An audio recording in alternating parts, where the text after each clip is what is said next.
আসসালামু আলাইকুম। আমি যে শুধু বাগান করি তা না, মাঝে মধ্যে একটু রান্নাবাড়িও করি। তা আজকে রান্না করছি চিকেন বিরিয়ানি। পেঁয়াজগুলোকে ফার্স্টে দেখেছেন বেরেস্তা করছি। এরপর হচ্ছে পর্যায়ক্রমে একটা ব্লেন্ডারে সব রকমের মশলা দিয়ে ব্লেন্ড করে নিলাম। ধনেপাতা, কাঁচামরিচ, আদা, রসুন, তার সাথে দিয়েছি বিভিন্ন রকমের বাদাম, পোস্তা দানা, সব কিছু একসাথে করে একটা বাটিতে নিয়ে তারপর মরিচের গুঁড়ো অ্যাড করে মিক্স করে নিচ্ছি সুন্দর করে। সাথে দিবেন একটু লবণ, এর মধ্যে মিক্স করা আছে। সব কিছু একবারে মিক্স করে তেলের মধ্যে ছেড়ে দিয়েছি।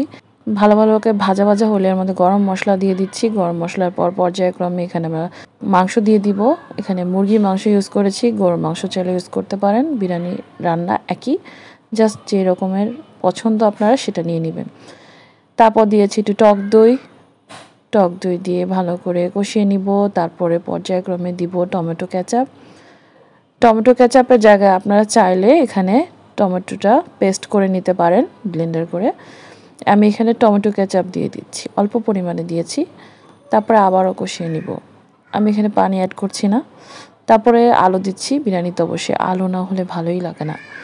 আলুগুলো দিয়ে একটু দম দিয়ে তারপর হচ্ছে আমরা একটু কষিয়ে নিব। একটা সুন্দর কালার চলে আসবে। তারপর আমি কী করব, বেরেস্তা দিয়ে দিব। বেরেস্তাগুলো ভেঙে দিয়ে দিব। আমরা এখানে পেঁয়াজ ইউজ করছি না, বেরেস্তা করে রাখা পেঁয়াজটাই দিয়ে দিচ্ছি।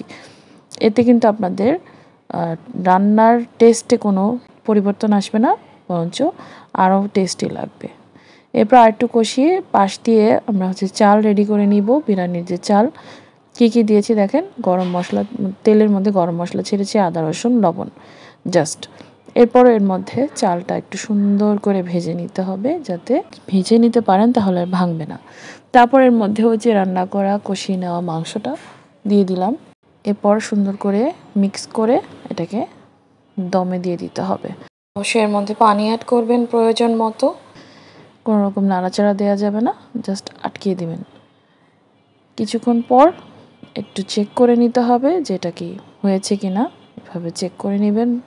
যদি একটু মনে হয় যে পানি অ্যাড করতে হবে তাহলে পানি অ্যাড করবেন, আর যদি মনে হয় যে না পানি অ্যাড করতে হবে না তাহলে তো হবে। পানি দেওয়ার সিস্টেমটা হচ্ছে যে চাল তার থেকে ডাবল, যে পট দিয়ে চাল মাপছেন সেই পটে ডাবল পানি অ্যাড করতে হবে। তারপর আবার একটু চেক করে নেবেন যে চালটা কি পুরোপুরি সিদ্ধ হয়েছে কিনা, একটু উল্টে পাল্টিয়ে দেখে নেবেন। যদি দেখেন যে সিদ্ধ হয়ে গিয়েছে তাহলে নামিয়ে ফেলবেন, আর যদি দেখেন যে সিদ্ধ হয়নি তাহলে আবার একটু দমে রেখে দিবেন। এখানে নিচে একটা তাওয়া দিয়ে নিতে হয়, তাহলে নিচে দিয়ে পুড়বে না, ঠিক আছে। তো এভাবে করে আমরা একটু দমে রেখে দিলাম। এই যে ধোঁয়া উঠছে, রান্না প্রায় শেষের দিকে। ধোঁয়া ওঠা বিরিয়ানির রান্না, এখানে সুন্দর একটা স্মেল আসছিল। আপনারা চাইলে এটার মধ্যে ঘি অ্যাড করবেন এই অবস্থায়। রান্না কিন্তু শেষ। ওপর দিয়ে বেরেস্তা দিয়ে আমরা পরিবেশন করে নিব। তো খেয়ে দেখলাম অনেক টেস্ট হয়েছে। আপনার বাসায় একটু রান্না করে খাবেন, আশা করি ভালো লাগবে। ভিডিওটি যদি ভালো লেগে থাকে আপনাদের তাহলে অবশ্যই লাইক, কমেন্ট এবং শেয়ার করবেন। ইনশাআল্লাহ আবারও কোনো একটা রেসিপি নিয়ে আসবো। আল্লাহ হাফেজ।